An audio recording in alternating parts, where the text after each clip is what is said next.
नमस्कार, मैं अश्विनी आपके साथ केपी न्यूज बुलेटिन में। आइए पहले देखते हैं मुख्य समाचार। जिला रैत संघ द्वारा 11 अप्रैल को जिलाधिकारी कार्यालय में धरना प्रदर्शन। बीदर शहर के पुराने क्षेत्र में रमजान के कारण बाजार जगमगा उठे। कर्नाटक के सीएम बसवराज बोम्मई ने दिल्ली का एक और दौरा किया। कैबिनेट में बदलाव के लिए कोई मंजूरी नहीं। कर्नाटक पुलिस ने बेंगलुरु में 22 वर्षीय व्यक्ति की हत्या के बारे में राज्य के गृह मंत्री के सिद्धांत को खारिज किया। हिंदू बिचौलियों के माध्यम से केवल हिंदुओं को बेचे, विहिप किसानों से आग्रह किया। रोजगार के मोर्चे पर एक्शन में पीएम मोदी, नई नौकरियों की संभावना तलाशने के दिए निर्देश।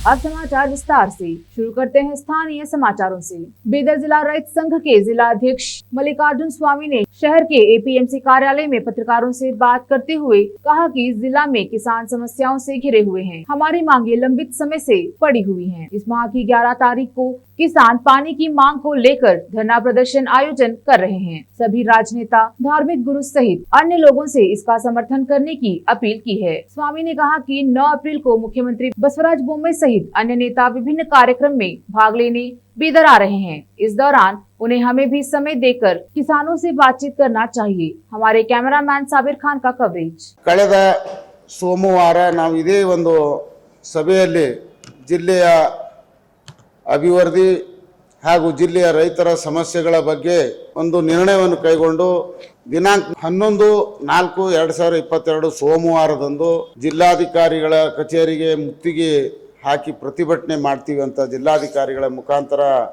ಮನವಿಯನ್ನು ಮುಖ್ಯಮಂತ್ರಿಗಳಿಗೆ ಕೊಟ್ಟಿವಿ।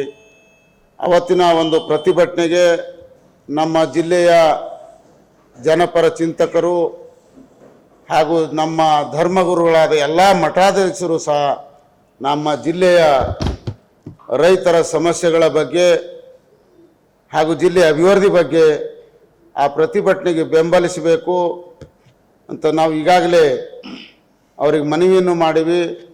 ಹಾಗೂ ನಮ್ಮ ಜಿಲ್ಲೆಯ ಎಲ್ಲ ಜನಪರ ರಾಜಕಾರಣಿಗಳು ಸಹ ಅವತ್ತಿನ ಪ್ರತಿಭಟನೆಯಲ್ಲಿ ಭಾಗವಹಿಸಿ ನಮ್ಮ ಸಮಸ್ಯೆಯನ್ನು ಸರ್ಕಾರಕ್ಕೆ ಗಮನಕ್ಕೆ ತರತಕ್ಕಂಥ ಕೆಲಸವನ್ನು ಮಾಡಬೇಕಂತ ನಾವು ಮಾಧ್ಯಮದ ಮುಖಾಂತರ ಮನವಿಯನ್ನು ಮಾಡ್ತಾ ಇದ್ದೀವಿ। ಅದರ ನಂತರ 9ನೇ ತಾರೀಕು ಸನ್ಮಾನ್ಯ ಮುಖ್ಯಮಂತ್ರಿಗಳು ಬಸವರಾಜ ಬೊಮ್ಮಾಯಿ ಅವರು ಬಸವ ಕಲ್ಯಾಣಕ್ಕೆ ಬೀದರ್ ಜಿಲ್ಲೆಗೆ ಆಗಮಿಸ್ತಾ ಇದ್ದಾರೆ ಅಂತ ನಿನ್ನೆ ಗೊತ್ತಾದ ತಕ್ಷಣ ನಾವು ಈ ಒಂದು ತುರ್ತು ಪತ್ರಿಕಾಗೋಷ್ಠಿಯನ್ನು ಕರೆದಿವಿ। ಕಾರಣ ನಮ್ಮ ಮುಖ್ಯಮಂತ್ರಿಗಳು ಮೊನ್ನೆ ನಾವು 21ನೇ 22ನೇ ತಾರೀಕು ಬೆಂಗಳೂರಿಗೆ ಹೋಗಿ ನಮ್ಮ ಜಿಲ್ಲೆಯ ಸಮಸ್ಯೆಗಳ ಬಗ್ಗೆ ಮನವರಿಕೆ ಮಾಡಿವಿ। ಅವತ್ತು ನಮ್ಮ ಬೀದರ್ ಜಿಲ್ಲೆಯ ಸೂರ್ಯಕಾಂತ್ ನಾಗಮಾರಪಳ್ಳಿ ಅವರು ಮುಖ್ಯಮಂತ್ರಿಗಳ ಕಡೆಯಿಂದ ಟೈಮ್ ಕೊಡಿಸಿ ಎಲ್ಲ ಸಂಬಂಧಪಟ್ಟ ಮಂತ್ರಿಗಳಿಗೂ ಭೇಟಿ ಮಾಡಿಸಿದರು। ಆದರೂ ಇಲ್ಲಿವರೆಗೆ ಆ ಸಮಸ್ಯೆಗಳ ಬಗ್ಗೆ ಯಾವುದೂ ಕ್ರಮ ಕೈಗೊಂಡಿಲ್ಲ। ಅದಕ್ಕೆ ಇವತ್ತು ಎಲ್ಲಕ್ಕಿಂತ ಮುಖ್ಯವಾಗಿ ಬಸವ ಕಲ್ಯಾಣ ಏನು ಜಗತ್ತಿಗೆ ಸಂಸತ್ತನ್ನು ಪರಿಚಯಿಸಿದಂಥ ಬಸವಣ್ಣನವರ ಒಂದು ಅನುಭವ ಮಂಟಪವನ್ನು ಆಧುನೀಕರಣವಾಗಿ ಒಂದು ಸುಸಜ್ಜಿತವಾಗಿ ಜಗತ್ತಿಗೆ ದೊಡ್ಡ ಮಾದರಿಯಾಗಿ ಮಾಡ್ತಕ್ಕಂಥ ಒಂದು ಕಾರ್ಯಕ್ಕೆ ಸರ್ಕಾರ ಅನುದಾನವನ್ನು ಕೊಟ್ಟು ಅದಕ್ಕೆ ಚಾಲನೆ ಕೊಡಲಿಕ್ಕೆ ಹಾಗೂ ಸಾಂಸ್ಕೃತಿಕ ಕಾರ್ಯಕ್ರಮಗಳಿಗೆ ವಿವಿಧ ನಗರದ ಒಂದು ಅಭಿವೃದ್ಧಿ ಸೌಂದರ್ಯೀಕರಣಕ್ಕಾಗಿ ವಿವಿಧ ಕಾರ್ಯಗಳನ್ನು ಕೈಗೊಳ್ಳಲಿಕ್ಕೆ ಮುಖ್ಯಮಂತ್ರಿಗಳು ಹಾಗೂ ಮಾಜಿ ಮುಖ್ಯಮಂತ್ರಿಗಳಾದ ಯಡಿಯೂರಪ್ಪನವರು, ಕೇಂದ್ರ ಸಚಿವರು, ನಮ್ಮ ಜಿಲ್ಲಾ ಉಸ್ತುವಾರಿ ಮಂತ್ರಿಗಳು ಹಾಗೂ ರಾಜ್ಯದ ನಮ್ಮದೇ ಜಿಲ್ಲೆಯ ಮಂತ್ರಿಗಳಾದಂಥ ಪ್ರಭು ಚವ್ಹಾಣ್ ಅವರು ಎಲ್ಲರೂ ಆ ಕಾರ್ಯಕ್ರಮದಲ್ಲಿ ಭಾಗವಹಿಸ್ತಾ ಇದ್ದಾರೆ। ನಮ್ಮ ಒಂದು ಜಿಲ್ಲೆ ಒಂದು ಬಸವ ಕಲ್ಯಾಣ ನಗರಕ್ಕೆ ಒಂದು ಅಭಿವೃದ್ಧಿ ಮಾಡಲಿಕ್ಕೆ ಏನು ಕಾರ್ಯ ಮಾಡ್ತಾ ಇದ್ದಾರೆ ಅದಕ್ಕೆ ಸಂಪೂರ್ಣವಾಗಿ ಬೀದರ್ ಜಿಲ್ಲಾ ರೈತ ಸಂಘ ಅವರಿಗೆ ಹಾರ್ದಿಕವಾದ ಸ್ವಾಗತವನ್ನು ಕೋರುತ್ತದೆ। ನಮ್ಮ ರೈತ ಸಂಘದ ಜೊತೆ ಏನು ಸರ್ವಾಂಗೀಣ ಜಿಲ್ಲೆಯ ಅಭಿವೃದ್ಧಿ, ರೈತರ ಸಮಸ್ಯೆಗಳ ಬಗ್ಗೆ ಬೆಳಕು ಚೆಲ್ಲಲಿಕ್ಕೆ ಇಷ್ಟೇನು ಒಂದು ದಿವಸ ಕಾರ್ಯಕ್ರಮ ತಾವು ಇಟ್ಕೊಂಡು ಬಂದಿರಿ। ಅದರ ಜೊತೆಗೆ ರೈತರ ಜೊತೆ ಒಂದು ಸಂವಾದ ಮಾಡಿ ಇಲ್ಲಿನ ಸಮಸ್ಯೆಗಳನ್ನು ತಿಳ್ಕೊಂಡು ಯಾವ ಸಾಧ್ಯವಿದೆ ತಕ್ಷಣದಲ್ಲಿ ಪರಿಹಾರ ರೂಪಿಸ್ತಕ್ಕಂಥ ಕೆಲಸ ಮುಖ್ಯಮಂತ್ರಿಗಳು ಮಾಡಬೇಕು। ಯಡಿಯೂರಪ್ಪನವರು ಹಾಗೂ ಮುಖ್ಯಮಂತ್ರಿಗಳ ಮೇಲೆ ನಮ್ಮ ಬೀದರ ಜಿಲ್ಲೆಯ ಜನರು ಬಹಳ ದೊಡ್ಡ ವಿಶ್ವಾಸ ಇಟ್ಟಾರ। ಇದು ಇಲ್ಲಿವರೆಗೆ ಬಿಜೆಪಿ ಸರ್ಕಾರಕ್ಕೆ ಸತತವಾಗಿ ಬೀದರ್ ಜಿಲ್ಲೆಯ ಜನ ಬೆಂಬಲಿಸ್ತಾ ಬಂದಾರ. ಅದಕ್ಕೆ ನಮ್ಮ ಜಿಲ್ಲೆಯ ಜನಸಾಮಾನ್ಯರ ನಾಡಿ ಮಿಡಿತ ಅರಿತು ಅಲ್ಲಿ ಏನಿದೆ ಸಮಸ್ಯೆ ಎಂಬುದು ಬೆಳಕು ಚೆಲ್ಲಿಕ್ಕೆ ನಮಗೆ ಸಮಯಾವಕಾಶ ಕೊಡಬೇಕಂತ ಈ ತಮ್ಮ ಕಚೇರಿ ಮುತ್ತಿಗೆ ಹಾಕೋದ್ರ ಜೊತೆಗೆ ವಿವಿಧ ಜಿಲ್ಲೆಯಲ್ಲಿ ರಸ್ತಾ ರೋಕೋ ಇರ್ಬೋದು, ವಿವಿಧ ಹೋರಾಟಗಳನ್ನು ಮಾಡ್ತೀವಿ. ಹೋರಾಟದಿಂದ ಪರಿಹಾರ ಅಲ್ಲ, ಅದಕ್ಕೆ ಸರ್ಕಾರನೇ ಇಲ್ಲಿ ಬರ್ತಾ ಇದೆ. ಸರ್ಕಾರ ನಮ್ಮ ಸಮಸ್ಯೆ ತಿಳ್ಕೊಲಿಕ್ಕೆ ಸಮಯಾವಕಾಶ ಕೊಡಬೇಕು. ಬರೀ ರಾಜಕೀಯಗೋಸ್ಕರ ತೋರಿಕೆಗೋಸ್ಕರ ಇಲ್ಲಿ ಬೀದರ್ ಜಿಲ್ಲಾ ಭೇಟಿ ಆಗಕೂಡದು. ಅದಕ್ಕೆ ನಮ್ಮ ಸಮಸ್ಯೆಗಾಗಿ ಮುಖ್ಯಮಂತ್ರಿಗಳು ಸಮಯಾವಕಾಶ ಕೊಡ್ತಾರ ಅಂತೇಳಿ ವಿಶ್ವಾಸ ಇದೆ. ಬೀದರ್ ಜಿಲ್ಲೆಯನ್ನ ಶಾಶ್ವತವಾಗಿ ನೀರಾವರಿ ಯೋಜನೆ ಮಾಡ್ತಕ್ಕಂಥ ಬಹುಮುಖ್ಯವಾಗಿರ್ತಕ್ಕಂಥ ಗೋದಾವರಿ ಬಚಾವ ತಾಯದಲ್ಲಿ ನೀರಿದೆ, 23 TMC ನೀರು ಆಂಧ್ರ ಪ್ರದೇಶ ಹರಿದು ಹೋಗ್ತಾ ಇದೆ. ಅದನ್ನ ಯಾವ ರೀತಿ ಮೇಕೆದಾಟು ನೀರಾವರಿ ಡೆವಲಪ್ಮೆಂಟ್ ಕಡೆಯಿಂದ 1000 ಕೋಟಿ ಬೊಮ್ಮಾಯಿಜಿಯವರ ಸರ್ಕಾರದಲ್ಲಿ ಸಿಕ್ಕಿದೆ ಅಂತ ಒಂದು ಹಣ ನಮ್ಮ ಈ ಬೀದರ್ ಜಿಲ್ಲೆಗೆ ವೇಸ್ಟ್ ಆಗಿ 23 TMC ನೀರು ಆಂಧ್ರಕ್ಕೆ ಹೋಗ್ತಾ ಇದೆ. ಅದು ನಾವಿಲ್ಲಿ ಸಂಪೂರ್ಣ ಬಳಸ್ಕೊಂಡ್ರ ನಮ್ಮ ಬೀದರ್ ಜಿಲ್ಲೆಗೆ ಬರಗಾಲ ಬರಲ್ಲ. ಇದು ಬಹಳ ಮುಖ್ಯವಾಗಿರ್ತಕ್ಕಂಥ ಕೆಲಸ. ಅದರಲ್ಲಿ ಬೊಮ್ಮಾಯಿಜಿಯವರ ಸರ್ಕಾರ ಬಂದ್ಮೇಲೆ ಡಬಲ್ ಇಂಜಿನ್ ಸರ್ಕಾರ ಇದೆ, ಉಸ್ತುವಾರಿ ಸಚಿವರಿದ್ದಾರೆ, ಕೇಂದ್ರ ಮಂತ್ರಿಗಳು ಕೂಡ ಇದ್ದಾರೆ. ವಿಶೇಷವಾಗಿ ನಮ್ಮ ಬೀದರ್ ಜಿಲ್ಲೆಯಲ್ಲಿ ಸುಮಾರು 10 ರಿಂದ 15 ಸಾವಿರ ಜನ ಕೆಲಸ ಮಾಡ್ತಕ್ಕಂಥ ಒಂದು ಬಹುದೊಡ್ಡ ಕಾರ್ಖಾನೆಯನ್ನು ಇಲ್ಲಿ ಹಾಕ್ತಕ್ಕಂಥ ಒಂದು ವ್ಯವಸ್ಥೆ ಆಗಬೇಕು. ಅದಕ್ಕೆ ಪ್ರತಿಕೂಲವಾಗಿರ್ತಕ್ಕಂಥ ಎಲ್ಲ ಜಲ ಮತ್ತು ನೆಲ ಎಲ್ಲ ಸಿಗ್ತಕ್ಕಂಥ ಒಂದು ಅನುಕೂಲವಾಗಿರ್ತಕ್ಕಂಥ ವಾತಾವರಣ ಬೀದರ್ ಜಿಲ್ಲೆಯಲ್ಲಿ ಇದೆ. ಅದಕ್ಕೆ ನಾವು ರೈತ ಸಂಘದ ವತಿಯಿಂದ ರೈತರನ್ನು ಮಕ್ಕಳನ್ನ ಕೆಲಸಗಾರರನ್ನು ಮಾಡೋದಕ್ಕೆ ಉದ್ಯೋಗ ಸೃಷ್ಟಿ ಮಾಡೋದಕ್ಕೆ ಅದು ಬಹಳ ಮುಖ್ಯವಾಗಿರ್ತಕ್ಕಂಥ ಕಾರ್ಯ ಅಂತ ನಾನು ವತಿಯಿಂದ ಹೇಳ್ತೀನಿ. ಬೀದರ್ ಜಿಲ್ಲೆ ಯಾವಾಗೂ ಹಿಂದುಳಿದಲ್ಲ ತರ ಬೀದರ್ ಜಿಲ್ಲೆ ಹಿಂದುಳಿದಿಲ್ಲದು. ನಮ್ಮ ಗಡಿನಾಡು ಜಿಲ್ಲೆ ಅದ, ಕರ್ನಾಟಕದ ಕಿರೀಟ ಬೀದರ್ ಅದ. ಬೀದರ್ಗೆ ಹಿಂದೆ ಹಾಕೋರು ನಮ್ಮ ಸಚಿವರು. ಇಲ್ಲಿ ಜನರದು ಒಂದು ಅರಿವು ಇರಬೇಕು, ನಮ್ಮ ಜಿಲ್ಲೆ ಏನು. ಇಲ್ಲಿ ಗೋದಾವರಿ ಬೇಸ್ ಅಂತ ಹೇಳಿ ಒಂದು ಮಂಜರ ನದಿ ಹೋಗ್ತದ. ಗೋದಾವರಿ ಬೇಸ್ದಿಂದ ನೀರು ಮಳೆಗಾಲದಾಗೆಲ್ಲ ತುಂಬಿ ಹರಿದು ಅದು ಮುಂದೆ ಆಂಧ್ರಕ್ಕೆ ಹೋಗ್ಲತ್ತದ. ಅದು ತೆಲಂಗಾಣ ಆಂಧ್ರ ಮುಂದೆ ಅದು ಸಮುದ್ರಕ್ಕೆ ಸೇರ್ಲತ್ತದ.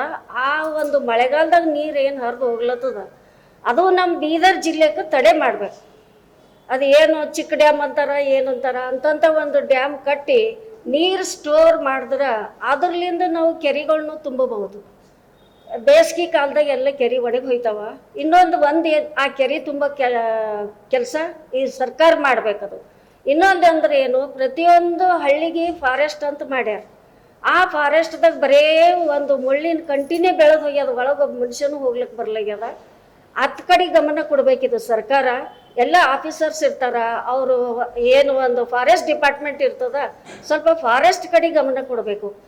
ಇನ್ನೊಂದೇನು, बीदर जिले में रमजान के माह के शुरू होते ही बाजारों में आई रौनक। इस माह के दौरान मुस्लिम दिन भर रोजा यानी उपवास रखते हैं, लेकिन सूर्यास्त के बाद से लेकर सूर्योदय तक खाने पीने में छूट होती है। ऐसे में रोजा खोलने इफ्तार में फल के साथ साथ नमकीन, हरीस, दही वड़ा सहित शरबत का उपयोग किया जाता है। इस प्रकार इस माह में सभी बाजार सजे धजे रहते हैं, चाहे वह सब्जी, फल, चटपटा हो या कपड़ों के बाजार, सभी सजे होते हैं, क्योंकि वर्ष भर में कुल व्यापार जितना किया जाता है उतना ही मात्र रमजान के एक माह में होने की बात आम है। शहर के पुराने क्षेत्र में फल की दुकानों के साथ साथ हरीस की दुकानें स्थापित की गई हैं। हरीस इस माह की एक विशेष पकवान है। शहर के नई कमान में फलों के बाजार जगमगा रहे हैं, तो वही गवान चौक में हरीस की होटल धूम मचाई हुई है। वही सब्जी बाजार में भी गर्मी है। इसके साथ साथ नमकीन आदि की होटलों का भी कारोबार जोरों पर चल रहा है। हमारे कैमरामैन साबिर खान और सुधीर शिंदे का कवरेज। बीदर शहर के सरकारी अस्पताल के परिसर में पोस्टमार्टम रूम के समीप अचानक आग लगने से परिसर में हड़कंप मचा। हालांकि मौके पर दमकल के वाहन पहुंचकर आग पर काबू पाया। बताया जा रहा है कि आग शॉर्ट सर्किट के कारण लगी थी। इस हादसे में कोई हताहत नहीं हुई है। जहां आग लगी वह मात्र अस्पताल का पुराना सामान रखा हुआ था। इसके अलावा इस क्षेत्र में किसी का आना जाना नहीं रहने से कोई हताहत नहीं हुई है। हमारे संवाददाता खुसरो अहमद का कवरेज। अब देखते हैं समाचार राज्य के। कर्नाटक से संबंधित मुद्दों पर चर्चा करने के लिए भाजपा के वरिष्ठ नेताओं और केंद्रीय मंत्रियों से मिलने के लिए नई दिल्ली की 2 दिवसीय यात्रा के अंत में मुख्यमंत्री बसवराज बोम्मई ने गुरुवार को संकेत दिया कि उनके मंत्रिमंडल के विस्तार की संभावना नहीं है और निर्णय के लिए दिल्ली की एक और संभावित यात्रा की आवश्यकता हो सकती है।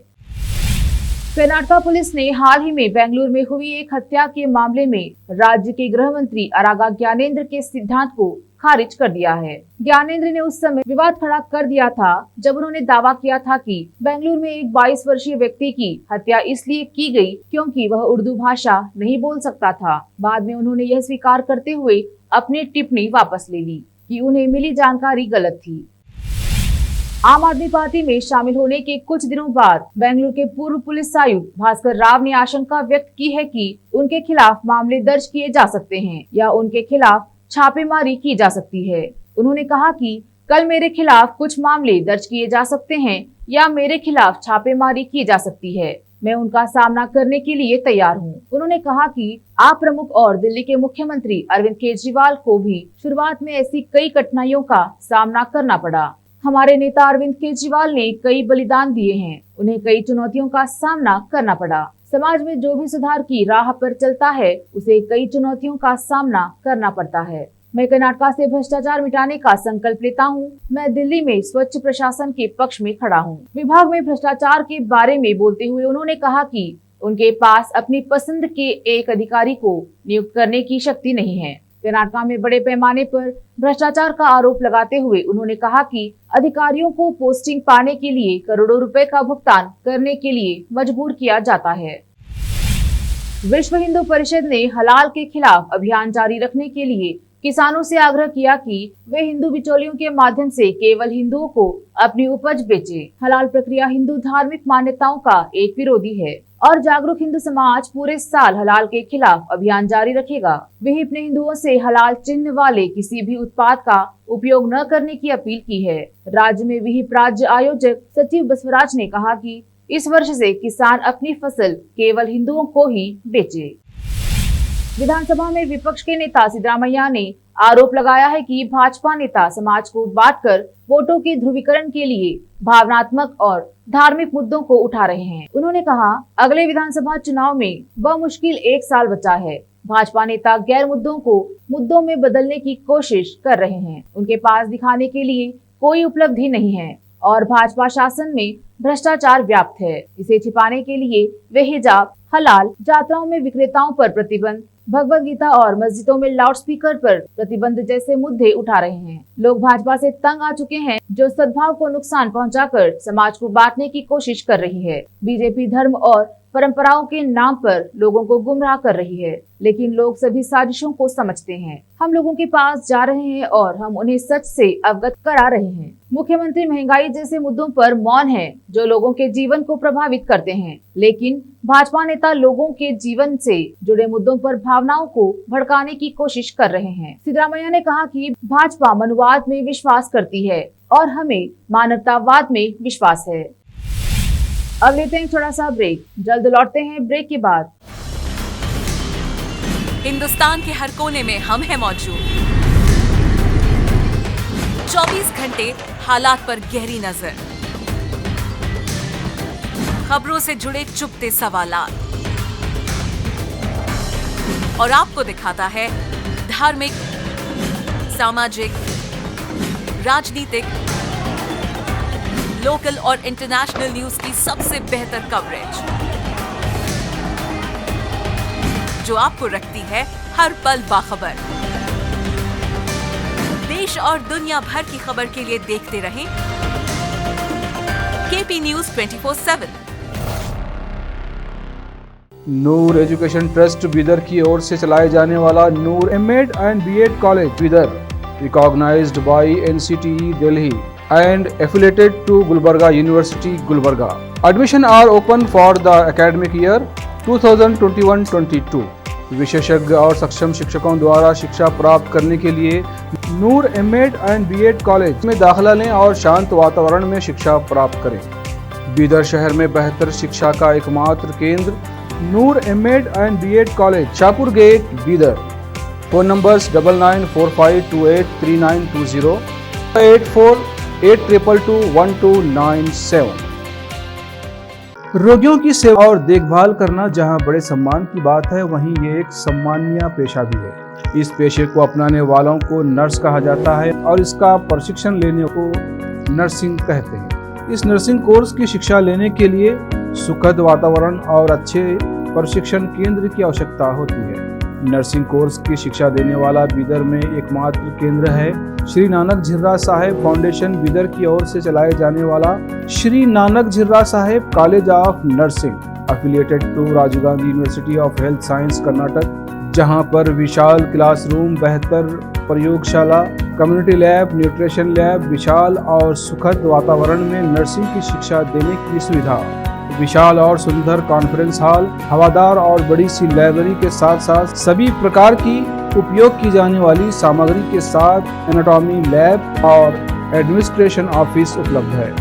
Vice chairperson Mrs Reshma Kaur की देखरेख में चलाए जाने वाला और प्रिंसिपल मिस्टर महांतेश की निगरानी में बेहतर नर्सिंग ट्रेनिंग का एकमात्र केंद्र Shri Nanak Jhirra Sahib college of nursing near Nehru stadium Bidar. Admission are open for the academic year 2021-22. Phone number 08483228272. Break के बाद आपका स्वागत है। देखते हैं आगे के समाचार। प्रधानमंत्री मोदी ने सभी विभागों के सचिवों को निर्देश दिए हैं कि वे रोजगार सृजन पर प्राथमिकता के आधार पर काम करें। सरकारी के साथ साथ प्राइवेट सेक्टर में नए लोगों को लाकर उनकी उत्पादकता कैसे बढ़ाई जा सकती है, इस पर विचार करें। साथ ही सरकारी विभागों में खाली पड़े पदों का ब्यौरा जुटाकर उन पर भर्ती प्रक्रिया शुरू करें। पीएम मोदी ने मामूली अपराधों में सजा के प्रावधान वाले कानून का अध्ययन करके उन्हें खत्म करने या उनमें सुधार करने की संभावना तलाशने को भी कहा है। पीएम ने राज्य सरकारों को राजकोषीय अनुशासन की अहमियत समझाने और वैश्विक सूचकांकों पर गौर करके अपनी कमियां दूर करने जैसी कई निर्देश भी अफसरों को दिए हैं। भारतीय किसान यूनियन के नेता राकेश टिकैत ने एक बार फिर केंद्र सरकार को चेतावनी दी है। उन्होंने सरकार पर वादा खिलाफी का आरोप भी लगाया है। टिकैत ने कहा, सरकार ने एमएसपी पर गारंटी कानून समेत अन्य मुद्दों पर किया वादा तोड़ दिया है, इसलिए किसानों को एकजुट कर एक बार फिर से आंदोलन किया जाएगा। टिकैत ने कहा, अभी हमने आंदोलन की कोई तारीख तय नहीं की है, लेकिन हम जल्द ही इसे शुरू करने के लिए पूरी तरह तैयार हैं। सारण से एमएलसी का चुनाव जीतने वाले इंजीनियर सच्चिदानंद राय को 2819 मत मिले। निर्दलीय चुनाव लड़े थे। जीत का प्रमाण पत्र देते सारण के डीएम राजेश मीणा व एमएलसी चुनाव के ऑब्जर्वर विनय कुमार, एमएलसी चुनाव राजद से सुधांशु रंजन को 1982 मत मिले। वहीं बीजेपी से धर्मेंद्र कुमार सिंह को 254। संत कुमार गोस्वामी की रिपोर्ट।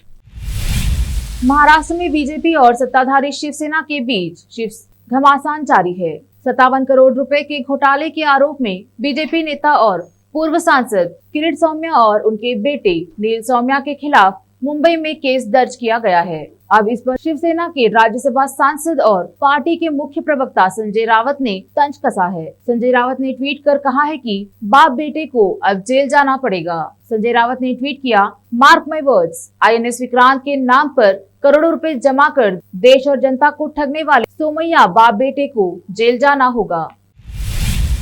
भारत का पड़ोसी देश श्रीलंका 1948 में अपनी आजादी के बाद से सबसे बुरे आर्थिक संकट से गुजर रहा है। श्रीलंका सरकार के मंत्री सामूहिक इस्तीफा दे चुके हैं। लोगों को रोजमर्रा से जुड़ी चीजें भी नहीं मिल पा रही हैं। थोड़ी बहुत मिल भी रही हैं तो वो कई गुना महंगी मिल रही हैं। श्रीलंका का विदेशी मुद्रा भंडार लगभग खत्म हो चुका है, जिससे वह जरूरी चीजों का आयात नहीं कर पा रहा है। देश में अनाज, चीनी, मिल्क पाउडर, सब्जियों से लेकर दवाओं तक की कमी है। खाने पीने की चीजों के लिए मारामारी मची है, इसलिए पेट्रोल पंपों पर सेना तैनात करनी पड़ी है।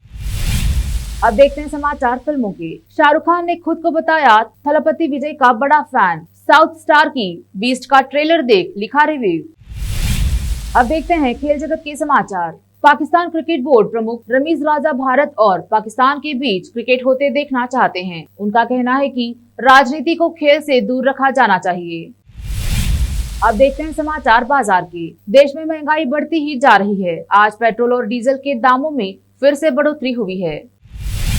फिर से एक नजर मुख्य समाचारों पर। जिला रैत संघ द्वारा 11 अप्रैल को जिलाधिकारी कार्यालय में धरना प्रदर्शन। बीदर शहर के पुराने क्षेत्र में रमजान के कारण बाजार जगमगा उठे। कर्नाटक के सीएम बसवराज बोम्मई ने दिल्ली का एक और दौरा किया। कैबिनेट में बदलाव के लिए कोई मंजूरी नहीं। कर्नाटक पुलिस ने बेंगलुरु में 22 वर्षीय व्यक्ति की हत्या के बारे में राज्य के गृह मंत्री के सिद्धांत को खारिज किया। हिंदू बिचौलियों के माध्यम से केवल हिंदुओं को बेचे, विहिप किसानों से आग्रह किया। रोजगार के मोर्चे पर एक्शन में पीएम मोदी, नई नौकरियों की संभावना तलाशने के दिए निर्देश।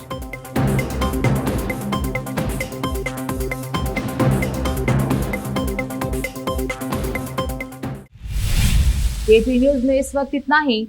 अन्य समाचारों के लिए जुड़े रहिए केपी न्यूज 24/7 से। फिर मुलाकात होगी कुछ और समाचारों के साथ। धन्यवाद।